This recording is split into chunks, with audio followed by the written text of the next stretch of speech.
Hello, everyone. This is Sam DeYoung from Ecological Issues. I'll be talking today about Plan B, Chapter 7, which is eradicating poverty and stabilizing population.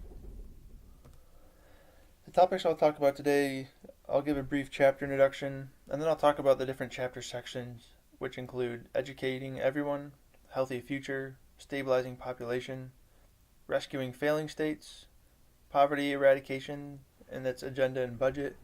Then I'll end with my own conclusion and questions from the chapter.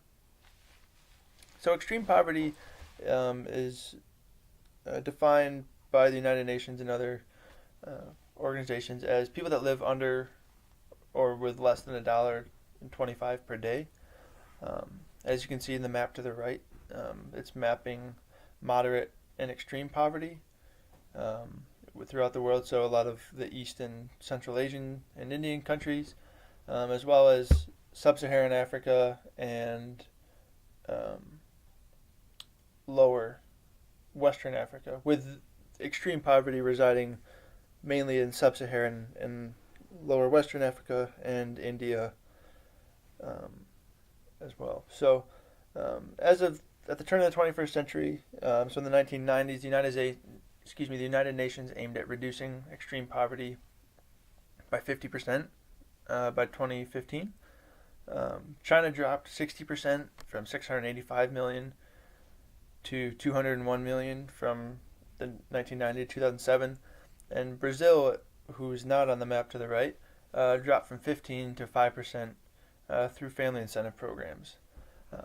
So incentivizing people to continue education and work and so on and so forth. An initial statement from 2008 showed that all developing regions besides sub-Saharan Africa were on track of reduction. So a lot of those countries are still the most hardest hit and the most with the most people still in extreme poverty at the moment. But the rest of the outlying, I think, lower Western countries that you see in the currently outdated map were on track to reach 2008. However, between 2005 and 2008, poverty increased from East Asia, the Middle East, and South Asia and Sub-Saharan Africa by 130 million. So a large number that's unacceptable, but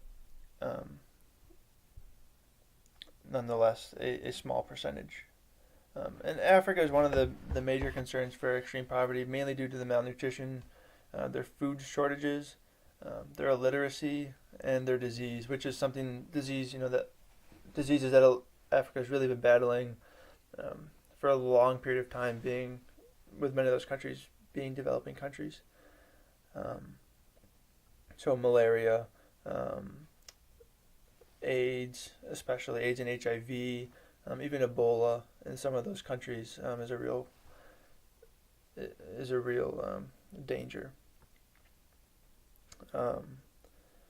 And current extreme poverty in many of these countries that's shown is well over 50%, and that's why you're seeing it on the map to the right there. Hunger malnutrition increased overall for all the countries from 825 million in the 90s to a billion or more since 2009. So it's a pretty significant increase. And a major factor was the conversion of food to fuel, so ethanol and other than ethanol-related fuel products. So food used for the fuel production in 2009 alone could have fed 340 million people for that year. So compounding, what it could have been, until 2018 as well as before 2009, there's quite a bit of people. And I thought the infographic on the right, on the bottom, did a nice job of sort of hitting home on that topic. So educating everyone is an initiative that would probably need to happen in order to raise those countries out of extreme poverty. This is ensuring that poverty is not inherited. Many of these countries suffer with generations carrying on the poverty that has been previously inherited from their parents. So the World Bank has established an Education for All initiative currently which provides financial support for education if countries, one, submit a plan for how they're going to tackle education for all, contribute a significant amount and practice transparent budgeting and accounting. So making sure that these countries, are doing what they say they're doing to bring their education levels up. By 2008, 85% of children passed primary school out of all the countries in extreme poverty, but only 58 of the 128 countries submitted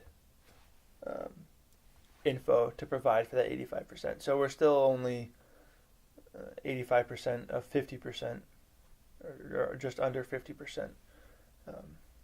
Education increases everything from health, agricultural yield, which then affects the economy, water consumption, water quality. That also factors into reducing diseases and spreading diseases throughout communities and different countries and across borders.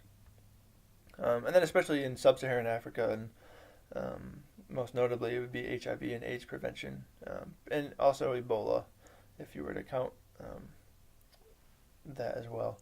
And so incentives to provide education for all could also be to bring back current or previous students to teach at from where they graduated from, and that would be provided maybe through stable pay and continuing education, and then also allowing for community members to stay within the community and provide social development, at a more friendly level, rather than bringing in, let's say, a white teacher from America, for example.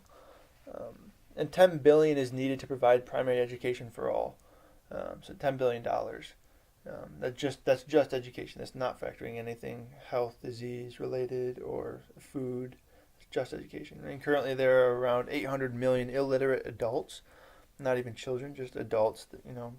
18 plus, 16 plus in some countries who don't know how to read.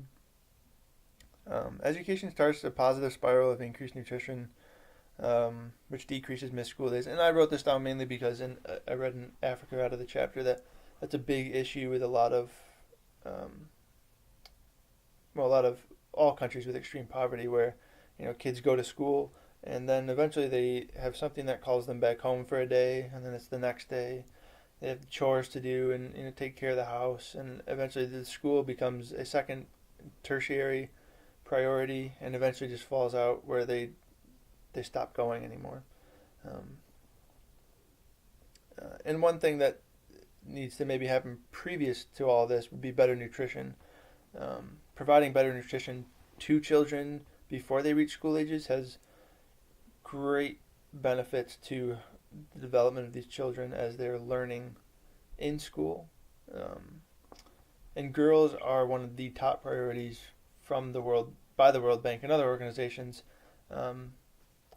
mainly I guess for obvious reasons, because girls are the ones that bear the child.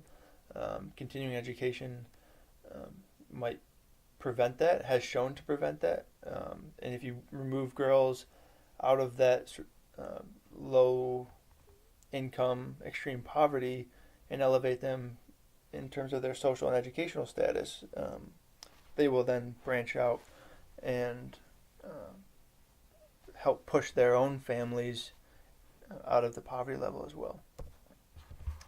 Toward a healthier future, so infectious diseases are the primary concern in developing countries. That is without question. And out of a lot of those diseases, respiratory illness, AIDS, malaria, Ebola, and measles. Specifically, let's say in Africa where you have AIDS, there's more than 50% of the country, over 200,000,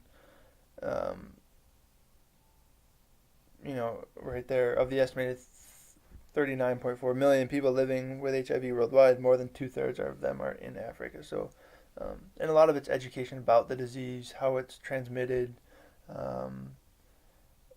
contraceptive measures to stop it from spreading, ensuring access to reliable drinking water for 1.1 billion people over all the countries, not just Africa, is essential to increasing health. And then vaccination programs are key and severely underfunded. even with donors, let's say like the Bill and Melinda Gates Foundation, um, 25 million people have died from AIDS so far, and 2/3 of all HIV infected people live in sub-Saharan Africa, which we just saw on the map. And a lot of that, like I just talked about, was educating people on how to prevent a lot of these infectious diseases from transmitting. So one example the chapter talked about was commercial truck drivers, soldiers, and drug users are all people who transmit the disease, not just locally, but then across a significant border of some sort, across a certain large amount of distance, thus contaminating a new area of people. And more investment is needed to provide effective contraceptives. So it can be any sort of contraceptive really to stop births, but also preventing sexual transmitted diseases. Often misconceptions of effectiveness of vaccines make people stop using them out of fear and limited knowledge, which spike productive numbers back up. So a lot of people, in these countries, because they're uneducated, they don't understand the process of how these vaccines work. And in doing so, they don't feel like they're working, or there becomes some sort of maybe social stigma or taboo about them, and all of a sudden the community stops using them. And therefore, you've allowed the disease to either transform and mutate, and it becomes ineffective to use that vaccine again, or people just flat out stop using it, and it becomes a much bigger issue. Tobacco reduction is something that's overlooked, I think, when in terms of talking about a lot of this healthy future stuff. But tobacco reduction is a major step for healthier countries all around, and the U.S. has dropped 56% in tobacco users since 1976. An estimated $33 billion is needed per year to supply basic health clinics to developing countries and villages. So, $10 billion for education, $33 billion for basic health clinics. So already $43 billion per year is needed. Stabilizing populations is another way to help bring people out of extreme poverty. So not really adding tons and tons of people back into the system, let's say, who the system can't provide for, but stabilizing that population. Two ways that countries' populations fall are high mortality and birth rate and falling fertility rates. So the number of countries in declining bracket should increase, it could increase due to limited space and resources, and it's no question that we're running out of habitable space and resources to use, and this will become a much bigger issue in the future. The highest projection for a population would be 10.5 billion by 2050. That's a serious issue. So slowing population growth is key to sustainable population or global population, and that can mainly, I would believe, and after reading the chapter, would be achieved by education. So women should have access to family planning services, and men and women need to be educated on all matters of family planning services and contraceptive practices, and then basically general education as well. So schooling and literacy and agricultural practices, let's say in a lot of developing countries where farming is a big source of income. Iran was a pioneer in this, offering free education. They would broadcast disease awareness and educational seminars over radios, because many people in rural places have radios, and establishing 15,000 clinics providing contraceptive measure for both sexes, and required new couples to take educational classes on contraceptive measures and family planning as well, which in turn raised female education and literacy from 25% in the 70s to 70% in 2000, with school enrollment reaching 90%. And I say TV because some of these rural places would tune in for TV education, almost like homeschooling. In Africa, a U.S.-based population media center broadcasted to the public and found that 63% of new contraceptive patients had listened to the information. So they did find effectiveness in broadcasting just general education about contraceptive measures. The United Nations estimates that meeting the needs of 201 million women who do not have access to effective contraception could each year prevent 52 million unwanted pregnancies, 22 million induced abortions, and 1.4 million infant deaths. And the infant deaths, well, all of it's bad, but the infant deaths and the induced abortions are especially bad, as induced abortions can lead to death of the adult, and infant deaths are usually by a community can lead to disease transmission as well, and unwanted pregnancies obviously lead to inherited poverty. Smaller families mean more money stays at home for already struggling families. I mean, that's really the basics of that part of the chapter was talking about. If you're not adding to the pot, it'll be better off for a period of time. And also, I think rescuing failing states. So failing states are sort of a new 20th to 21st century issue where countries are failing because of corrupt governments and long civil wars. I know that there are other countries, let's say, other ruling eras that have fallen all throughout history. But we've really never seen failing states like we have, let's say, in the Middle East or Colombia, for example, in the 70s and 80s, or in Vietnam or the Koreas, to the level that we have, I think, of previous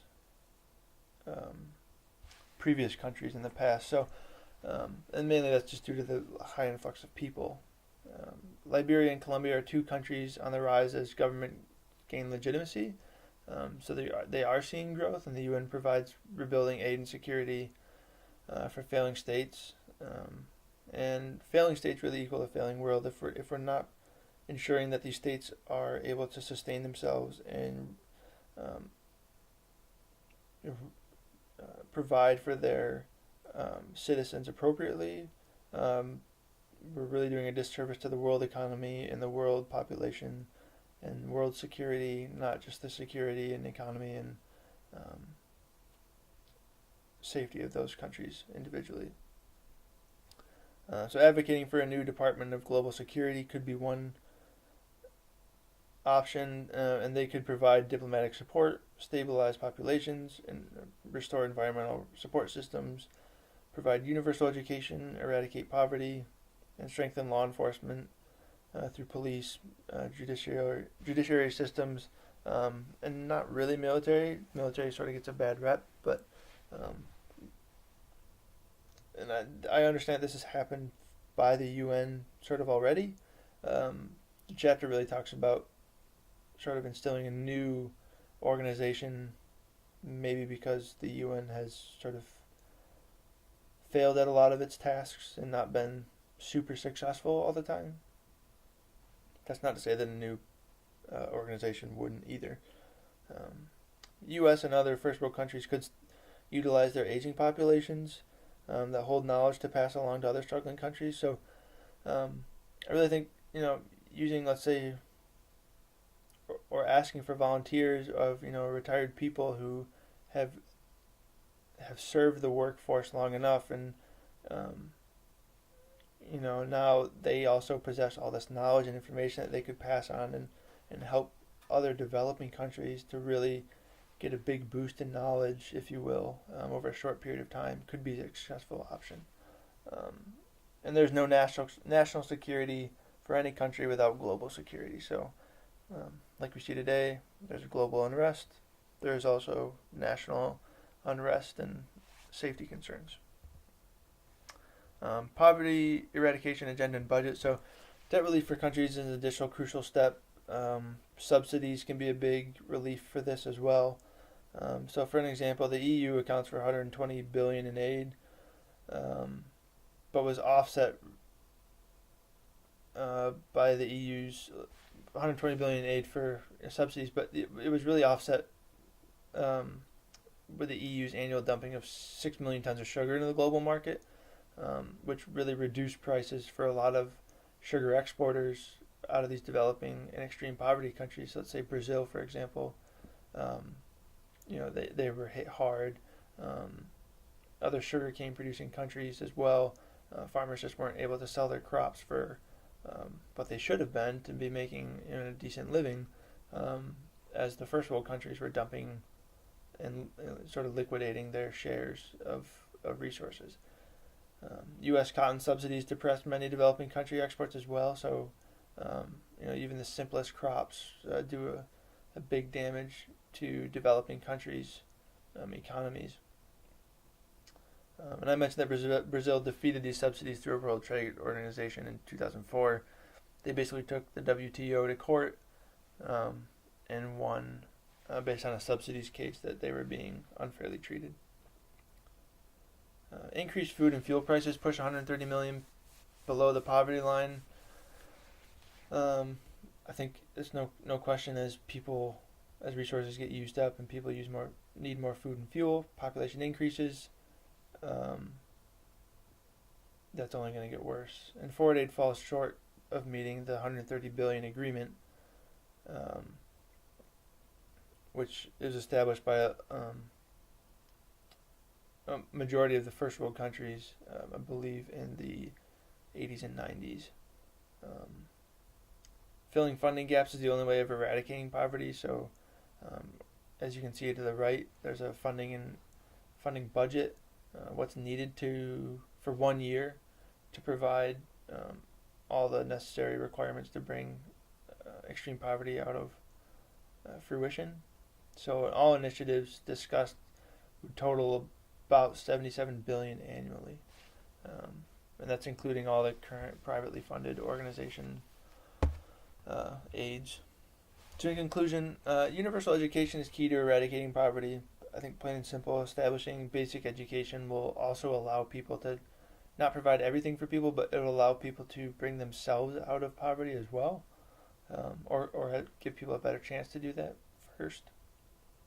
A new global organization should be implemented, or to sort of revamp the UN, I will say, to aid countries, or more funding and more serious tactics are needed. So there's a lot of politics involved, I understand that, but really acting on it now is key to ensuring that we stabilize populations as quick as we can, provide basic education for everybody as quick as we can, and basic health for everybody as quick as we can, to have a better future as quick as we can, really. In my opinion, all global populations should be regulated if we are going to live sustainably without continued damage to our environments and our resources to add. And if we do not regulate our growth, we will ultimately consume ourselves. And I believe that the world absolutely has a carrying capacity, which decreases if our lifestyle remains the same and our resources are decreasing. And that carrying capacity might increase if our resource consumption decreases and our lifestyle changes. So questions. My questions for Chapter 7 would be, is it realistic to assume that we will one day achieve zero poverty as we also continue to grow as a global population?